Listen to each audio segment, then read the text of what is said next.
Vote ಚೋರಿ ಅಂತೇಳಿ ರಾಹುಲ್ ಗಾಂಧಿಯವರು ದೇಶಾದ್ಯಂತ ಪ್ರವಾಸ ಮಾಡಿದ್ರು. ಉದಾಹರಣೆ ಕೊಟ್ಟಿದ್ದೇನು ಇದೇ ಕರ್ನಾಟಕದಲ್ಲಿ ಗುಲ್ಬರ್ಗದಲ್ಲಿ ಏನಾಯಿತು, ಮತ್ತೊಂದು ಕಡೆ ಏನಾಯಿತು ಅಂತೇಳಿ ವೈಭವೀಕರಿಸಿ ಓಟ್ ಚೋರಿ ಮಾಡೇ ಕೇಂದ್ರದಲ್ಲಿ ನರೇಂದ್ರ ಮೋದಿಜಿಯವರು NDA ಸರ್ಕಾರ ಬಂದಿದೆ, ಪ್ರಧಾನಮಂತ್ರಿಗಳಾಗಿದ್ದಾರೆ ಅನ್ನೋ ಬಿಂಬಿಸುವಂಥ ಕುತಂತ್ರವನ್ನು ಮಾಡಿದ್ರು.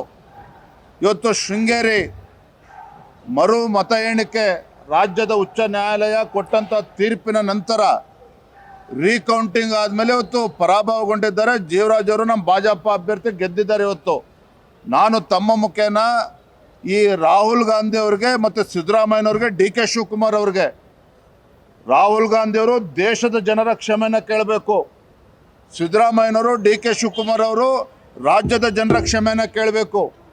ಮಾನ ಮರ್ಯಾದೆ ಇದ್ದಿದ್ದೆ ಆದರೆ ಇವತ್ತು ಗೌರವವಾಗಿ ರೀಕೌಂಟ್ ಆದಮೇಲೆ ತತ್ಕ್ಷಣ ಅವರಿಗೆ ಸಭಾಧ್ಯಕ್ಷರು ಕರೆದವ್ರನ್ನ ಪ್ರಮಾಣ ವಚನ ಬೋಧನೆ ಮಾಡ್ತಕ್ಕಂಥ ಕೆಲಸ ಮಾಡ್ಬೋದು.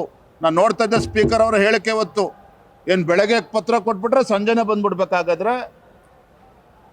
ICSE ಬೋರ್ಡ್ ಎಕ್ಸಾಮ್ನಲ್ಲಿ ಡಿಸ್ಟಿಂಕ್ಷನ್ ಫಸ್ಟ್ ಕ್ಲಾಸ್ನಲ್ಲಿ ವಿದ್ಯಾರ್ಥಿಗಳು ಪಾಸ್ ಆಗಿ 100% ರಿಸಲ್ಟ್ ಪಡೆದು ಜಿಲ್ಲೆಯ ಟಾಪ್ ಸ್ಕೂಲ್ ಪಟ್ಟಿಯಲ್ಲಿರುವ ಕೋಲಾರದ ಟಮಕ ಬಳಿ ಇರುವ ಸರ್ ಎಂ ವಿಶ್ವೇಶ್ವರಯ್ಯ ಇಂಟರ್ನ್ಯಾಷನಲ್ ಸ್ಕೂಲ್ನಲ್ಲಿ 2026-27ನೇ ಸಾಲಿನ ನರ್ಸರಿಯಿಂದ 10ನೇ ತರಗತಿಯವರೆಗೆ ದಾಖಲಾತಿಗಳು ಪ್ರಾರಂಭವಾಗಿದೆ. ಹೈಟೆಕ್ ಸ್ಕೂಲ್ ಬಿಲ್ಡಿಂಗ್, ಆಟದ ಮೈದಾನ, ನುರಿತ ಶಿಕ್ಷಕರ ಜೊತೆಗೆ ಸುರಕ್ಷಿತ ಬಸ್ ವ್ಯವಸ್ಥೆ ಕಲ್ಪಿಸಲಾಗಿದೆ. ಶಿಕ್ಷಣದ ಜೊತೆಗೆ ಸ್ಪೋರ್ಟ್ಸ್ನಲ್ಲಿ ಉತ್ತಮ ತರಬೇತಿ ನೀಡಿ ರಾಜ್ಯ ಹಾಗೂ ರಾಷ್ಟ್ರ ಮಟ್ಟದಲ್ಲಿ ಕ್ರಿಕೆಟ್ ಹಾಗೂ ಖೋ ಖೋ ಕ್ರೀಡೆಯಲ್ಲಿ ಹಲವು ವಿದ್ಯಾರ್ಥಿಗಳು ಭಾಗವಹಿಸಿ ಅನೇಕ ಪ್ರಶಸ್ತಿ ಪಡೆದಿದ್ದಾರೆ. ಆ ಸಂವಿಧಾನಕ ಸ್ಥಾನದ ಅಪಚಾರವನ್ನ ಮಾಡ್ತಾ ಇದ್ದಾರೆ ಇವತ್ತು ಸಭಾಧ್ಯಕ್ಷರು. ಆ ಸ್ಥಾನದ ಗೌರವನ ಉಳಿಸ್ತಕ್ಕಂಥ ಕೆಲಸ ಮಾಡಬೇಕು ಸಭಾಧ್ಯಕ್ಷರು. ರಾಜಕಾರಣವನ್ನ ಮೀರಿ ಅವರು ನಡ್ಕೊಳ್ಬೇಕಾಗ್ತದೆ. ಪ್ರಜಾಪ್ರಭುತ್ವದ ಕಗ್ಗೊಲೆ ಮಾಡ್ತಾ ಇರ್ತಕ್ಕಂಥವ್ರು ಕಾಂಗ್ರೆಸ್ನವ್ರು. ಇವತ್ತು ಬಾಬಾ ಸಾಹೇಬ್ ಅಂಬೇಡ್ಕರ್ ಸಂವಿಧಾನ ಭಾಳ ಮುದ್ದಾಗಿ ಮಾತಾಡ್ತಾರೆ ಕಾಂಗ್ರೆಸ್ನವರು. ಆದರೆ ಡಾಕ್ಟರ್ ಬಾಬಾ ಸಾಹೇಬ್ ಅಂಬೇಡ್ಕರ್ ಅವರ ಸಂವಿಧಾನಕ್ಕೆ ಅಪಚಾರ ಮಾಡುವಂಥ ಕೆಲಸ ಹೊತ್ತು ಸಿದ್ದರಾಮಯ್ಯನವರು, DK ಶಿವಕುಮಾರ್ ಅವರು ಕಾಂಗ್ರೆಸ್ನ ಮಾಡ್ತಾ ಇದ್ದಾರೆ. ನಾನು ತಮ್ಮ ಮುಖೇನ ಗೌರವಾನ್ವಿತ ಸಭಾಧ್ಯಕ್ಷರಲ್ಲಿ ವಿನಂತಿ ಮಾಡ್ತಾ ಇದ್ದೇನೆ. ಇವತ್ತು ಭಾರತೀಯ ಜನತಾ ಪಾರ್ಟಿ ಇವತ್ತು ರಾಜ್ಯಪಾಲರ ಅಂಗಳಕ್ಕೆ ಹೋಗ್ತಕ್ಕಂಥ ಒಂದು ದುಸ್ಥಿತಿ ನೀವು ತಂದಿದ್ದೀರಿ.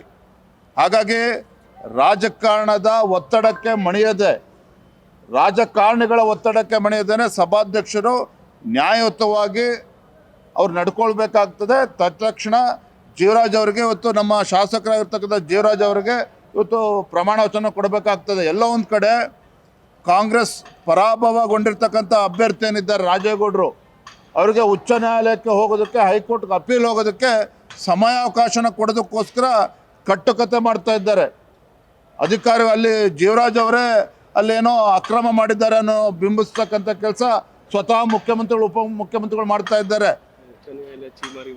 ಉಚ್ಚ ನ್ಯಾಯಾಲಯ ಇವತ್ತು ಚೀಮಾರಿ ಹಾಕಿರುವಂಥದ್ದು. ಇದನ್ನು ಮೀರಿ ಇವತ್ತು ರಾಜ್ಯ ಸರ್ಕಾರ ನಡ್ಕೊಳ್ತದೆ, ಸಾಂವಿಧಾನಿಕ ಸ್ಥಾನದಲ್ಲಿ ಕೂತಿರ್ತಕ್ಕಂಥ ನಡ್ಕೊಳ್ತಾರೆ ಅಂತ ಹೇಳಿದ್ರೆ ಅಕ್ಷಮ್ಯ ಅಪರಾಧ ಇದು.